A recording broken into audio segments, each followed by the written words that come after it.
გამარჯობა, ბატონებო და პატარა მეგობრებო, მე ვარ გიორგი ხამცაშვილი და თქვენ ყოფებით ჩემახსენეთ თევზანის მეთოდებში.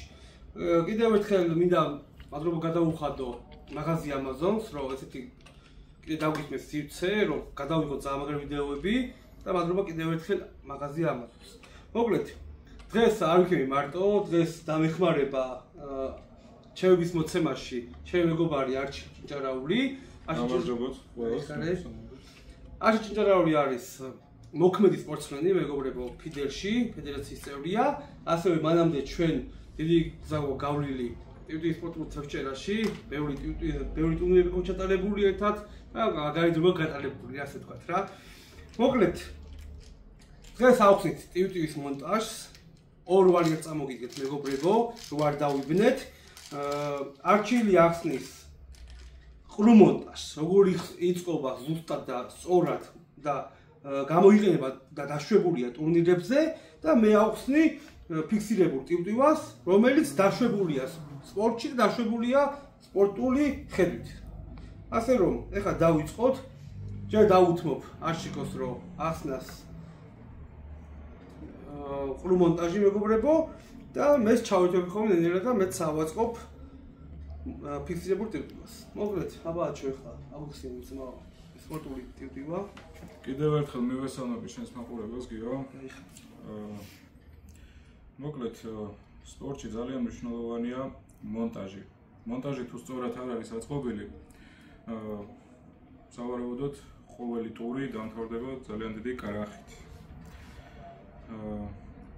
თანდათან ავაწყობ და მოგიყვებით ყველაფერს.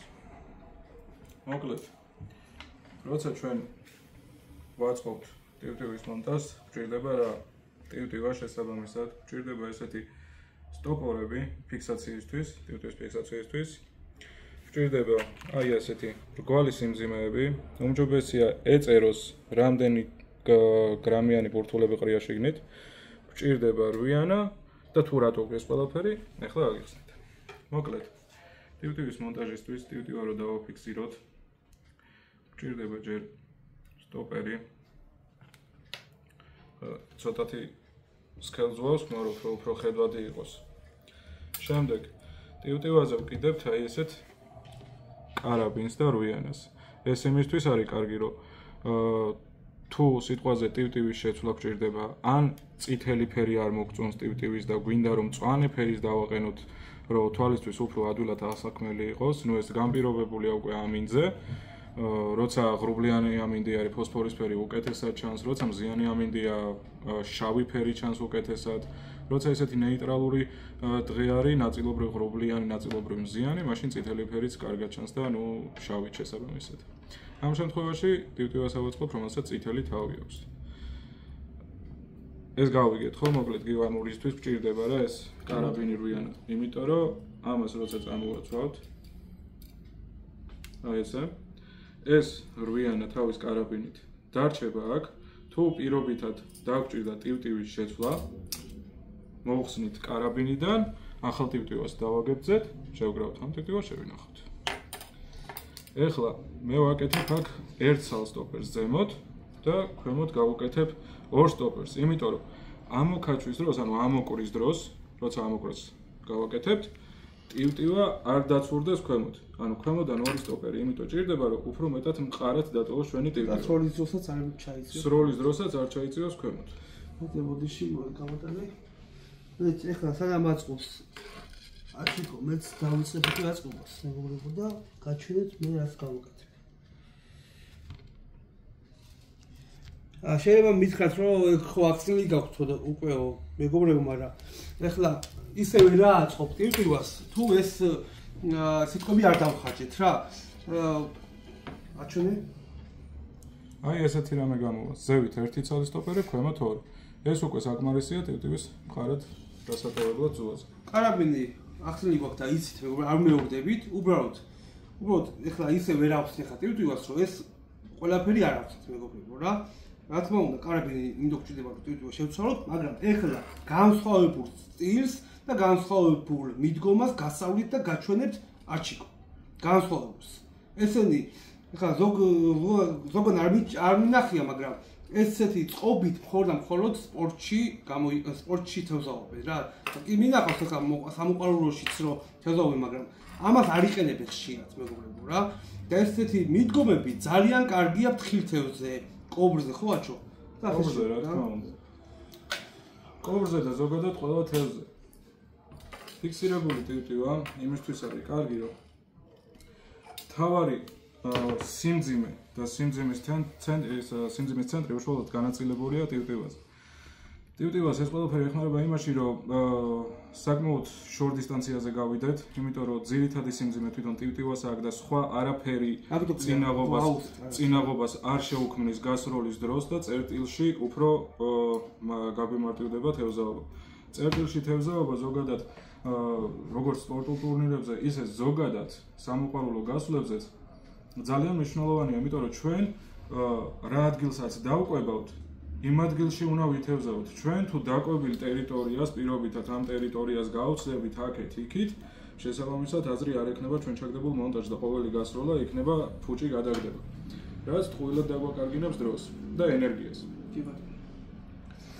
ამაში დაგვეხმარება ისეთი ტიპები, რომელსაც სიმძიმე, მთავარი სიმძიმე აქვს თან. ის საუბრობთ ხა მეგობრებს, რატო ქვია ყრომონტაჟი რა? ყრომონტაჟი ქვია იმიტომ, რომ ეს ტივტივა რჩება დაფიქსირებული. ანუ ჩვენ რა სიღრმესაც ავირჩევთ, როდესაც ფსკერს გამოვიკვლებთ და მივაგნებთ იმ სიღრმეს, რომელიც ჩვენ გვინდა, ჩვენთვის არის ოპტიმალური, იმ სიღრმეზე დავტოვებთ, პირობითად ავიღოთ, რომ ეს არის 1 მეტრი, ანუ 1 მეტრ სიღრმეში გვინდა თევზაობა. ამ ტივტივას ვაფიქსირებთ ისე, რომ ეს ტივტივა აღარ მოძრაობს. არის ცოცავი მონტაჟი, რომელსაც დღეს არ ვისაუბრებ და არის ყრომონტაჟი. ცოცავი მონტაჟი ყრომონტაჟისგან განსხვავდება იმით, რომ ყრომონტაჟით შეგვიძლია მხოლოდ იმ სიღრმის წყალში თევზაობა, რა სიღრმეზეც მოგცემს ჯოხი, ამის საშუალება, ანუ ჯოხის სიგრძე. პირობითად თუ თევზავთ ჩვენ 4 მეტრიანი ჯოხით, ხო, 4 მეტრიანი ანგესით, ჩვენ შეგვიძლია ვითევზავოთ ყრომონტაჟით მაქსიმუმ 3 მეტრ ნახევარ წყალში. იმიტომ რომ ხო, სიღრმეც უნდა გავითვალისწინოთ, კი ბატონო და ანუ ეს მეტი ფიზიკურად არავა, ხო? ხოლო ცოცავი მონტაჟი სლაიდერი ტივტივა, ხო? შეგვიძლია ისეთ სიღრმეებში გავიდეთ, სადაც პირობითად იყოს 5 მეტრი, 6 მეტრი წყლის სიღრმე, იმიტომ რომ ჩვენი ტივტივა, ანუ ეს შემდეგ სტოპერებს კი არ გამოვიყენებ, შემდეგ გამოვიყენებ უკვე კვანძებს, რომელიც ჯოხის რგოლებში თავისუფლად გადადის და გასროლის დროსაც მინიმალურ წინაღობას ქმნის. ამით შეგვიძლია ჩვენ მივცეთ სიღრმე 10 მეტრი და თუნდაც 15 მეტრი რა. კი ბატონო. სლაიდერს ხმარობთ მაგ შემთხვევაში. დანარჩენი ყველანაირად ჯობია ყრომონტაჟი, იმიტომ რომ უფრო მგრძნობიარეა. და რატოა ახლა უფრო მგრძნობიარე და რატოა თევზისთვის უფრო უზრაფთ ხო? ესე იგი, როგორც ეგან აღნიშნე, მთავარი სიმძიმე ტივტივას აქვს თან. ჩვენ მხოლოდ ვამატებთ ახლა ამ ტივტივას უწერია, რომ ტივტივა არის 5 გრამი და იმატებს 3 გრამს. მე აქ წინასწარ გავიმზადე, აი ამ ყუთიდან ამოვიღე, სადაც აწერია ამას თავისი გრამაჟები, თუ რომელ განყოფილებაში რამდენ გრამიანი სიმძიმე დევს. წინასწარ ამოვიღე მე 1.5 გრამიანი სიმძიმე, ამოვიღე 1 გრამიანი და ამოვიღე 0.5 გრამიანი სიმძიმე. ამებს ვანაწილებ შემდეგი პრინციპით. ერთ სიმძიმეს კიდევ ტივტივასთან ახლოს, რომელიც ყველაზე მძიმეა, მოკლედ ყველაზე დიდ, ანუ გრამნახევრიან სიმძიმეს კიდევ მე ტივტივასთან ახლოს, იმიტომ რომ სიმძიმის ცენტრი მაინც მაქსიმალურად შევინარჩუნო ტივტივასთან ახლოს, რომ წინაღობა გასროლის დროს შევქმნა რაც შეიძლება ნაკლები. ანუ ძირითადი ტივტივის სიმძიმე მეგობრებო, მაღლა მაგდება რა. ანუ როგორც ახლა აჩიკო ამაგრებს, ძირითადი ტყვია, რაც სიმძიმე, რაც არის ტივტივის, მაღლა დაამაგრეთ ყოველთვის. მაღლა. მოდი ახლა ესე ვიტყვი, სანამ ამას დავამაგრებ ამ სიმძიმეებს, შენ დაიწყე, უბრალოდ ახლა ვიტყვი რა პრინციპით ვანაწილებ დანარჩენს. ანუ მთავარი სიმძიმე ტივტივასთან ახლოს, შემდეგ მომაქვს 1 გრამიანი სიმძიმე, ანუ 1.5-იანი იმატებდა ეს ტივტივა 3 გრამს, ხო? 1.5-იანი დავაყენე, ახლა 1 გრამიანი უნდა დავაყენო და შემდეგ 0.5 გრამიანი უკვე აი აქ. რვიანასთან, სადაც ჩვენ შემდეგ ჩამოვკიდებთ სადავეს, ნემსკოვთან ერთად, ხო? ეს იმისთვის არის კარგი, რომ როცა ტივტივა ჩავარდება მონტაჟი, პირველ რიგში ვარდება მთავარი სიმძიმე, მერე შემდეგ გაყვება 1 გრამიანი სიმძიმე და ბოლოს დაეშვება ეს 0.5 გრამიანი სიმძიმე, რაც ნაკლებ ხმაურს და ნაკლებ აქტივობას გამოიწვევს წყალში და თევზს ნაკლებად დააფრთხობს რა. ანუ უფრო უსაფრთხო იქნება თევზისთვის და მიმზიდველი ჩვენი მონტაჟი. ეს არის ანუ სპორტული მონტაჟის პრინციპი, რომ თევზი რაც შეიძლება ნაკლებად შევაწუხოთ წყალში და უფრო დავაინტერესოთ ჩვენი მონტაჟი. ნუ შემდეგ სატყუარით და ასე შემდეგ, რომ ეხა იქ დასაკვებიც არის და სხვა ბევრი ფაქტორი მოქმედებს თევზის შემოტყუებაზე, მაგრამ შემოტყუებული თევზი ჩვენ არ უნდა დავაფრთხოთ სხვადასხვა რაღაც ზედმეტობებით რა. მე ხამას დავამთავრებ. თევზაო ძალიან ფრთხილია. ორი ძალიან ფრთხილია. მე ხამას გავაგრძელებ. მივა და შენ და ხა ვაწყობ. ხო დაამთავრე ხო?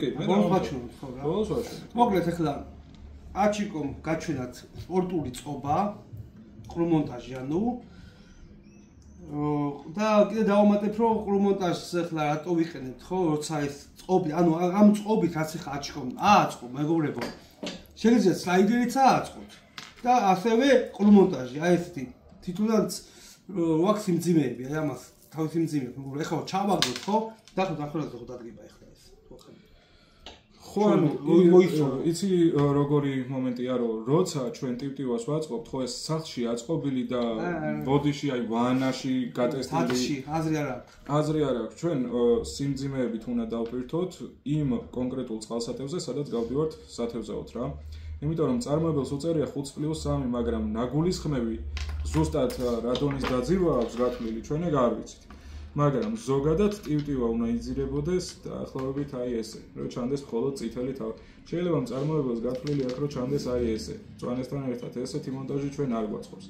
როცა მხოლოდ წითელი იქნება დარჩენილი, ეს უფრო კარგად გამოჩნდება თევზის ჩარტმა, ხო? თუ ზემოწამოწია დავინახავ ჩაოს და მწვანეს და თუ უფრო ქვემოთ ჩავიდა უფრო სხვადასხვა ფერს, ხოლო თუ ჩაძირა, გააკროთ ჩვენ ტივტივას და უფრო მარტივად დავინახავთ. იმის მინდა რომ აუხსნათ რომ აი რა ტივტივას ვიტანებთ ახლა რომ ეს სლაიდერი არ არის მეგობრებო ჩვეულის ტივტივ არ არის რომ ჩავისაუდის რა ამას აქვს თავის სიმძიმე ეს არის ყრუმონტაჟი ხო ამაზეც უთხრათ ბარემ რა მაგის ოჩავარდება აი ხა ისეც რომ მოვისრო წყალში ანუ არ დაგიწვება ჩვეულის ტივტივ როგორც წვება რა ეს დადგება რაღაც დონეზე ხო უბრალოდ შემდეგ ჩვენი სურვილისამებრ ვამატებთ სიმძიმეებს და იქ ჩაგყავს ტივტივა წყალში იქამდე სადამდეც ჩვენ გვინდა და ჩვენ გვეკომფორტება რა უბრალოდ ერთი რამ მინდა კიდე გითხრათ რომ ამ ტივტივას დამატებული აქვს აი აქ შაიბები ესენი არის დამატებითი სიმძიმეები რომელიც აი აქ ეს ჩახრახნილია ეს შეგვიძლია მოუხსნათ და გამოვიღოთ ეს შაიბები და ამ შაიბის წონა აი ესეთივე ბურთულებით გადმოვიტანოთ მთავარ ძუაზე. ანუ მე რო აქ დავამატე 1.5-იანი 1-იანი და 0.5 გრამიანი სიმძიმეები, აი ამის სიმძიმეც გადმოვიტანოთ აქ რა. ეს რაში გჭირდება ეხლა წერა რომ ვთქვი რომ 3 მეტრიან წყალში, 3.5-იან 3 მეტრიან წყალში შეიძლება მოგვიწიოს ამით თევზაობა, ჩვენი მონტაჟი რომ მალე ჩავიდეს. ანუ კიდევ ერთხელ ვამახვილებ ყურადღებას. სპორტში ძალიან საჭიროა დროის მენეჯმენტი. ჩვენი მონტაჟი უნდა ჩავიდეს მალე და უხმაუროთ წყალში, ხო? ამას გვაძლევს ჩვენ ეს სიმძიმეების სწორად გადანაწილება. ანუ როგორ წერა ვთქვი, ჯერ იწყება მძიმე, სიმძიმით, შემდეგ მოდის საშუალო სიმძიმე, ამ შემთხვევაში 1 გრამი და ბოლოში 0.5 გრამი. ანუ მთავარი მონტაჟი ჩავა და შემდეგ ჩაიყოლებს პატარა სიმძიმე. რას ხარ ახლა ტივტივის გრამოჩას გააჩნია თუ გავთ ახლა ტივტივა უფრო მძიმე, რა თქმა უნდა, ბურთულებიც ესა ადიზევით მეგობრებო რა. და მე თუ აქაც დაამატეთ და ზემოთაც დაამატეთ. ანუ ქვემოთ 10 სიმძიმეს არ ვამატებთ, პატარა სიმძიმის გარდა. ესეც რომ შევხვდეთ ამას.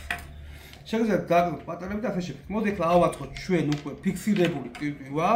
მოგეთ დინარის ტივტივა მეგობრებო ესეც მოიცოდეთ და მის ბევრნაირი სახეობა და ბევრნაირი ვიზუალი არსებობს ამ ტივტივის, მაგრამ მოდი ესეთი ფაქტი შევსებულობ დინარზე და ტბებზე რომ დინარის გონებს ყველაფერად აი ესეთი ტივტივები რა ხავსე რო იყენებენ ან საგაზე რო იყენებენ და ვატარებენ ესეთი და ამაზე პატარები ესეთი გაქვს რა რომელსაც გულისხმობ ახლა არა მარტო ეს არის რა ჩვეულებრივად ესეც ფიქსირებული ტივტივა არის დინარის ტივტივები რომელიც ევროპაში ძალიან მეფობს რა ამ სტილით თევზაობა აი ბოლონიური ტიპის ჯოხებით და იმებს თევზაობენ ან შტეკერი ავიღოთ ხო დაუშვათ ძალიან გათქმულია ესეთი თეოზობა მოსაქნევი ჯოხით. მოსაქნევი ჯოხით მეგობრებო, ჩათვალეთ რომ გაკუთვნილია, რა თქმა უნდა, ფიქსირებული ტივტივა.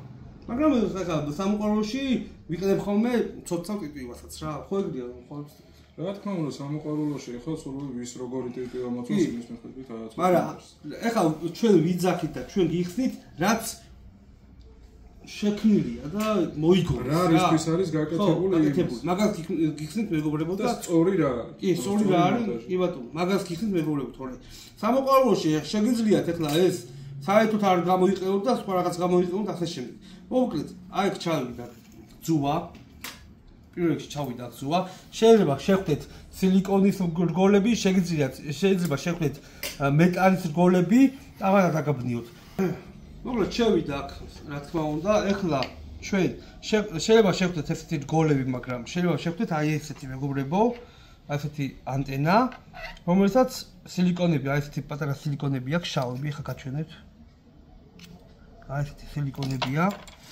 პატარები, დიდებით შეიძლება, რა თქმა უნდა, ანუ გააჩნია რამხელა ეს ჩვენი ანტენა, რა ქვია შესაბამისი უნდა იყოს, რა შეიძლება მჭიდროთ და იყოს. რომ ძუა დააფიქსიროს. მოკლედ ახლა მოვიძიეთ ჩვენ ასეთი სილიკონის დამჭერი და ამაზე აქვსნი და უფრო გასაგები იქნება რა. შევიდა პირველ რიგში, რა თქმა უნდა, ძუვა ზევიდან და მერე შევიდა სილიკონს ვატარებთ, მეგობრებო. ახლა უბრალოდ გიხსნით დედა ასთა დანარჩენი ისე ვხსნი რომ ახლა გამიგებთ რა. ჩათვალეთ მაგას შევიდა სილიკონი, აქაც შევიდა სილიკონი. ახლა აი ბოლო სილიკონს მეგობრებო, აი ამას ყოველთვის უტოვებ ხოლმე მე რა, აი ამას უტოვებ ხოლმე ყოველთვის რომ ჩვენმა აი ანტენამ, აი ესეთი ანტენამ ყოა გახეხოს ჩვენი ძუვა. სროლის დროს და ამოღებისთვის, თევზაობის დროს, რომ აი ეს რომ მოძრაობს, ყოფილა შემთხვევები რომ გაუხეხია და გამწდარა. ამ დროს უტოვებ ხოლმე აი ეს დიამეტრს რა, ამ ხედავს. მოძრაობს. მოკლედ აი ესეთი რაღაცა ავაწყეთ, აი ესეთია. აი ეს ფიქსირებული ტიპია, აი. ასეთი უნდა იყოს ფიქსირებული. ფაშოი ძალიან ზობიარია, იმიტომ რომ ეგრევე ძუვაზია და აქედან თევზის ჩატკმა ეგრევე იგრძნობა რა. მაგრამ მოდი ახლა ერთ რამას ვეთქვი კიდე რომ მე რაც ავაწყე, ანუ მე როგორი მონტაჟიც ავაწყე და რომელ ტივტივაზეც ესეთი ტივტივა გამოიყენება მხოლოდ დამდგარ წყალში. ეს არ არის დინების ტივტივა რა. აი ეს ტივტივა ჩვენ შეგვიძლია გამოვიყენოთ დინებაშიც და ტბაზეც. მაგდუმარი ზევიდან, მეგობრებო, ძუები. ხო, ძუა ზევიდან არის, ხო, იმიტომ რომ დინებამ ძუა არ ჩაძიროს და ესე არ გაათრიოს, ხო და სრულ ჩარტმა არ მოგვცეს ტივტივაზე. პლუს ამას ფეხი ქვემოთ უფრო გრძელია, ამას საერთოდ არ აქვს ფეხი პირდაპირ დამაგრებულია ტივტივაზე, ხო, ტივტივის ბურთთან ეს ძუა და აი ამ ფეხის საშუალებით ტივტივას უნარჩუნებს ესეთ ვერტიკალურ მდგომარეობას დინების დროს. ამას რომ ეს ფეხი არ ქონდეს და იყოს ესეთი ყრუმონტაჟი, ხო, მაშინ დაგვიწვევს აი ესე და ესე გაათრევს დინება. ეს ფეხი კიდე უნარჩუნებს ესეთ ვერტიკალურ მდგომარეობას დინებაში. კი ბატონო, მადლობა. მოკლედ კიდე ყოფილა შემთხვევა რომ ფიქსირებს ცოცავს ვერ გამოიყენებ დინარეში, ვერ გამოიყენებ, არაპრაქტიკულია, მეგობრებო. ეხლა ამის გამოყენება, როცა ცოცავია ტივტივა, არაპრაქტიკულია, იმიტომ რომ ძუვა არის ქვემოდან. და ძალიან უხეშია რა. ვერ ითევზა. დინება წაიღებს მონტაჟს. დინება წაიღებს ხოლმე ფარავს ეგრევე და ეს იმიტომ არის დინარის და ესეთი მსგავსი ტივტივები რომ ნახეთ ძუვა არის ზემოდან. აი ეს სიტუაცია, მე ეხლა მოკლედ იგივე სიტუაციას ავხსნი, მოდი ავაწყოთ თუ ვაჩვენოთ უბრალოდ რა. როგორ გინდა? რა გინდა მითხარი? აი ბურთი დიდი ბურთი მომიცი, აი დავამოგოთ ერთი ცალი. იგივეა. ეხლა ვაწყობ სპორტში როგორ არის დაშვებული რა. ზანა დავიტვირთები.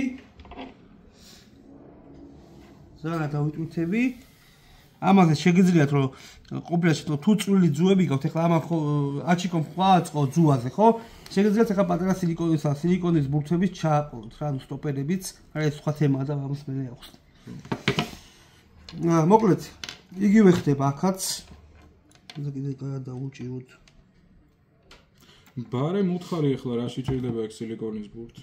ნუ არ გაიხიო. ბარემ ვაწყობთ ამ მონტაჟებზე. ანუ ტივტივაში მოკლედ მე მაგალითად მithევზავია 0.16 დიამეტრის ძუითაც კი რა, რომელიც რა ვიცი სადავეთაც კი იხმარება მაგ დიამეტრის ძუა რა, ანუ აი ესეც სადავეთაც ნემსკავი რო უნდა დავამაგროთ და მან როცა ჩვენ აი ამ სიმძიმეს ახლა ყველა სიმძიმე არის ერთნაირი სირბილის რა. ზოგი სიმძიმე არის ესეთი რბილი, რომელსაც თითითაც კი შეკრავდა ზოგს, უნდა აი ესეთი ხელსაწყოება უფრო კვიდრად დავაფიქსიროთ ძუაზე და ესეთი ძლიერი დაპრესვის დროს შეიძლება ჩვენის ძირითადი ძუა გაუჭყლიტოთ, ან მოკლედ გავაფუჭ და შეიძლება ამ თევზაობის დროს გაგვიწყდეს და დავკარგოთ მონტაჟი. ამიტომ საჭიროა დაახლოებით აი ესეთი სილიკონის სტოპერი იმ ადგილში, სადაც ჩვენ ვუკეთებთ აი ამ სიმძიმეს, ეს სიმძიმე ჩაჯდება ამაში და ერთად მოვჭერთ და ეს დაიცავს ძუას. კი ბატონო. ანუ ესეთი ლაიფჰაკი არსებობს. მაგას ხურის ხოლით რო კარგად თავსავს რა მეგობრებო. აი დანარჩენი იგივე სიტუაციაა. ძირითადი სიმძიმე ტივტივის ყოველთვის მაგრდება ზევით, ჩემო კარგებო. მე შემოდის. მოდი ესე მე ამას გავაკეთებ. რიანას ზუაზე მაღლობზე კი ბატონო. აი მარყუჟზე მე პატარა ბურთი. ეხლა აწერია ამ ტივტივას რომ ვარ 2 გრამიო რა. 2 გრამს დავამაგრებ აქ და პატარა ბურთს ვაძლევი. პატარა ბურთი მანდ. ერთნახევრიანი დააყენა, ეხლა ანუ ეს რატო გჭირდება სინამდვილეში, ხო? რომ ჩაგვიტანოს მეგობრებო ჩვენი სატყუარი. შეგიძლიათ ეხლა თუ თქვენ პატარა რვიანას იყენებთ, ხო? ახლა ხომ საჭირო ეხლა ეს ბურთულა არა, 0.5 გრამი ახლა პატარა რვიანა, რა ვიცი, ძალიან 0.5 გრამი. ძალიან ხილია, ძალიან ჩასვლა უნდა რა. კი ბატონო. იგივეს გავაკეთებ აქაც. ეხლა თქვენ როგორც გინდათ იცი აწყობთ, მეგობრებო, უბრალოდ ჩვენ გაჩვენებთ რა არის სწორი და როგორ იწყობა ეს ტივტივები რა. მაგიტო ვიძახი რომ ადგილზე წყალთან უნდა დამძიმდეს ტივტივის მონტაჟი. აი ესეთი რაღაცაა მეგობრებო, როგორც ეხლა აჩიკო მახსნა, აი ჩვეულებრივად იგივე მონტაჟია. ნუ აქ უკვე გააჩნია დინების სიჩქარეს, დინების სიჩქარის მიხედვით და სიღრმის მიხედვით გადანაწილდება უკვე ეს სიმძიმეები. კი ბატონო. როცა ღრმა წყალია, პირიქით ან ტივტივი არჩება ზემოთ, სიმძიმეები ჩამოგვაქვს აქ, თუ ჩქარი დინებაა მით უმეტეს ამ სიმძიმეებს დაუწევთ მაქსიმალურად ქვემოთ, რომ დინებამ ზედაპირზე არ ამოიტანოს ჩვენი მონტაჟი და დატოვოს იმ სიღრმეზე, რა სიღრმეც ჩვენ ავირჩიეთ თევზაობის დროს, რომ თევზისთვის, ანუ იმ ადგილში იყოს სატყუარი, სადაც ჩვენი თევზი დგას. კი ბატონო. და კიდევ ეხლა შეგვიძლია კითხვა უეჭველი იქნება ეს მდინარეზე გამოიყენება, მაგრამ ამ წყობით მეგობრებო, ტივტივისა დგას წყალში, ტივტივაზეც ანუ ტბაზეც ძალიან მაგრად საკმაოდ შედეგიანია კი. მოსაქნელ ჯოხზე. კი ბატონო, მოსაქნელ ჯოხზე. ამ წყობას ვიყენებ მეგობრებო და ჩვენ ბოლონიურ ტიპიური ჯოხზეც, რა თქმა უნდა, ამ წყობას ვიყენებ რა. ძალიან კაი წყობაა რა. მე პირადად ბევრი გამომიყენებია სპორტში და ძალიან ეფექტურია. ნუ ეხლა მოსაქნელ ჯოხზე ესეთი ტიპი უნდა იხმარო რა. კი, კი. აუცილებლად ფიქსირებული. კი ბატონო. და ყოფილი ახლა შემთხვევები რომ ეხლა ამით როგორც ема იცი, ამას თუ ჩააგდებ და ამას მოდიში ამ სიტყვაზე ჩალიჩი უნდა რა. ხო ხდები ანუ დაჭიმე ძუა, ჩაძირე ძუა, მოწიე ძუა, იქ მაგასაც ვიყო რა. ეგ რატო ჭირდება რა? ანუ ამით თევზაობთ ჩვენ დამდგარ წყალზე და თევზაობთ არც თუ ისე ახლო დისტანციებზე. ხო, ეხლა ტივტივისთვის მაგალითად 30 მეტრი საკმაოდ შორი დისტანციაა რა. შეიძლება ფიდერისთვის, რაღაც ფსკერული მონტაჟისთვის, თუნდაც სპინინგისთვის, სპინინგსაც საკმაოდ შორს ისწრია ხოლმე ხანდახან. ნუ ტივტივისთვის 30 მეტრი საკმაოდ ისეთი კარგი დისტანციაა რა. 30 მეტრში ჩვენ კი თევზაობთ დამდგარ წყალში, ხო, მაგალითად ტბაზე, მაგრამ როცა ნიავი, ანუ ძირითად შემთხვევაში სულ ნიავია წყალზე, ხო? როცა ქარი ან ნიავი ამოვარდება, მაშინ იწყება ზედაპირული დინება. ტალღები რომ მოდის ხოლმე, ხო? აი, ტალღა არის ზედაპირული დინება. შეიძლება ქვემოთ ფსკერი დგას, მაგრამ ზედაპირული დინება იწყება. ჩვენ ძუას თუ არ ჩავძირავთ წყალში, ნუ ეხლა ესეთი თევზაობისთვის იხმარება სპეციალური ძირვადი ძუები. ნუ რა თქმა უნდა ეხლა ბრენდს ყოველთვის აქვს ძირვადი, არაძირვადი ძუა, ეგ უნდა ვიკითხოთ, ან წავიკითხოთ სანამ და ვისწავლოთ რა როგორია.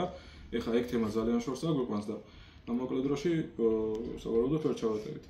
ხო და ესეთი თევზაობისთვის იხმარება მაგიტო ძირვადი ძუები, რომ ჩვენმა ზედაპირულმა დინებამ ეს მოკლედ ესე ეძახიან ხოლმე რა, ამ თევზაები დუგა, მუცელი. ხო, დუგა, ეს მუცელი არ გაიკეთოს. თორე ჩვენი ტივტივა რომელიც ფიქსირებულია ერთ წერტილში უნდა იყოს დაფიქსირებული, როცა აი ამ მუცელს გაიკეთებს ზემოთ, ესე დაიწყებს ჩვენი ტივტივა ტარებას. რაც იქნება ცრუ ჩარტმა გვეგონება თევზია, მაგრამ თევზი არ არის რა. დაკვირვებულ ადგილზე ვერ გააჩერებ. დაკვირვებულ ადგილზე ვერ გააჩერებ, ხო. ამიტომ უნდა ჩავაძირინოთ, რომ ქვედა დგარ წყალში დარჩეს ძუა. ზემოთ დინება ამ ხელა ჭხირს ვერ ერევა. ანუ ამ ჭხირს ვერ წაიღებს გვერდზე თუ ძუა ჩაძირულია კარგად. და რაც შეეხება მდინარის მონტაჟზე, ისევე მოსაქნევი ანკესის მონტაჟზე რა. აი ეს ძუა სპეციალურად თვითონ ტივტივას აქვს დამატებული ეს რგოლი, რომ ზემოდან დატოვოს წყალზე. იმიტომ რომ დინებაში, როცა დინება არის ქვემოთაც, ზემოთაც, ანუ მდინარეზე, ხო? ეს ძუა რო ჩაიძიროს, ტივტივას ჩაძირავს ყოველთვის. ანუ ვერ ვითევზავთ. ეს ძუა უნდა იგდოს ზემოდან წყალზე. ამას ამ დროს იხმარება არაძევადი ძუა. მოსაქნევი ჯოხითაც იგივე ვარიანტია. ხო, ანუ მოსაქნევი ჯოხით უფრო მარტივად სწორდება რა, იმიტომ რომ ჩვენ ახლა მოსაქნევი ჯოხები არის სხვადასხვა ზომის, ხო? 3, 4, 5, 6, 7, რა, 12, 16 ეგ უკვე შტეკერული ანკესები. პირობითად თევზაობთ 7 მეტრიანი მოსაქნევი ჯოხით, მახით, როგორც იცნობს ჩვენი მაყურებელი, უმეტესობა მაინც, ხო? ჩვენ შეგვიძლია რომ ანუ თუ ზედაპირულმა დინებამ ქარში ძუა წაიღო, უბრალოდ წვერი ავწიოთ, აი ესე წვერი ავწიოთ და გადმოვდოთ ეს ძუა. ისე რომ ტივტივა საერთოდ არც გავამოძრავოთ რა, ძირითად შემთხვევაში. მაგიტო გამოიყენება ზედაპირული ძუები. მახსოვს, აი მოსაქნევი ჯოხს ესე უწევ ხოლმე რა, წვერს რომ ჩაძირო, მოდნავ მაინც. კი ბატონო, ეგაც შეიძლება. მოკლედ, რავი, ძალიან რავი, იმედია კარგად ახსენით, მეგობრებო. რავი, ჩემი აზრით ძალიან იდეა რომ ახსენით. მოკლედ, ესე გამოიყურება დასრულებული მონტაჟი. აი ესე. ტივტივასთან დამძიმება, შემდეგ შუაში საშუალო ზომის სიმძიმე, შემდეგ მოდის ყველაზე პატარა სიმძიმე, ნუ 8-ანა ამ შემთხვევაში შეგვიძლია უბრალოდ ძუისგან მარყულში გავაკეთოთ და იმაზე დავკიდოთ ჩვენი სადავე ნემსკავით. ეხლა ესეთი გადანაწილება რატო ავირჩიეთ თქვენთვის რომ ენახებინა, როცა ჩვენი სადავემას ჩამოწევ ხომ.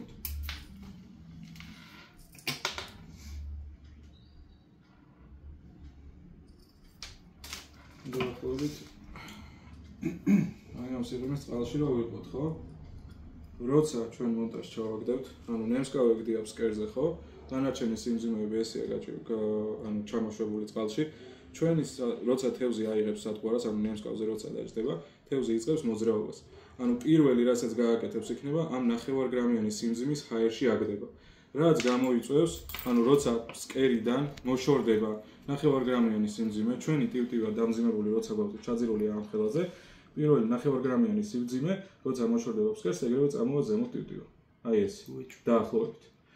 რაც ინდიკატორია ჩვენთვის რა, ანუ გვამცნობს, რომ ესე იგი თევზმა ჩვენი სათხოვრო გადაყლაპა და უკვე ჩვენი შემდეგი რეაგირება უნდა მოვახდინოთ, ხო? ანუ ამ მოდი ახლა დავამატოთ აჩო, რომ მოკლედ სიმძიმე, როცა სიღრმეს გებულოთ, მეგობრებო და კიდაც რომ ნორმალურად დააყენოთ სიღრმე და ფსკერი უნდა მოძებნოთ, ეს ყველა სიმძიმე ჩამოდის ქვემოთ. აი ეს ყველა სიმძიმე ჩამოდის ქვემოთ. მაგაზე ანუ ფსკერის კვლევაზე და სიღრმის გამოკვლევაზე და გაგებაზე მე მგონი ჯობია ცალკე გადაცემა გააკეთო მაგაზე უშუალოდ წყლის პირას, იმიტომ რომ ესე ზეპირ სიტყვიერად ფსკერის გამოკვლევა ცოტა ძნელია. ანუ როცა სიღრმეს გებულობენ, ჯობია რომ ანუ კარგად დააყენებენ, სულად კარგად დააყენონ, ეს სიმძიმეები ყველანაირად ჩავიდეს, რომ ნორმალურად მიიყვანოს რა. მე ამას კი, ეგ რა თქმა უნდა. მოკლედ ეს არის რა მეგობრებო რა.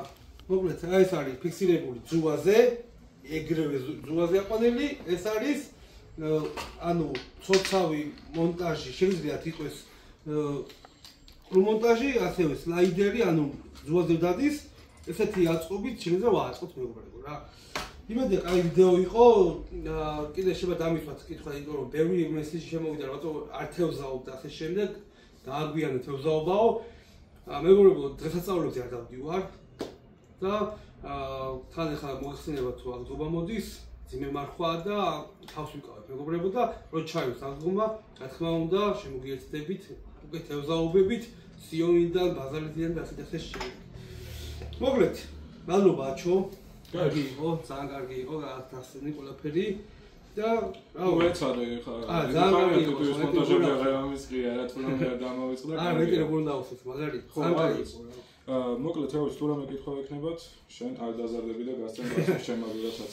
და შევეცდებით ხოლმე რომ აჩიკოც იყოს ჩვენ კადრებში, მეგობრებო, ჩვენ ვიდეოებში და მოგვიწევს კიდე ერთ თევზაობა მე და აჩიკოს და იქაც უკვე პლატფორმები და ფიდერები უკვე შემოგეცდებით და რავი რა, კარგი იქნება ძალიან, კაი ვიდეო იქნება. მოკლედ, წავდივართ გისურვებთ მეგობრებო, მრავალ აღდგომას დაესწარით, თქვენი ოჯახებით და რავი, სუპერად და ბედნიერად მენახეთ. გილოცავთ ყველას აღდგომის ბრინვალე დღესასწაულს. კარგად.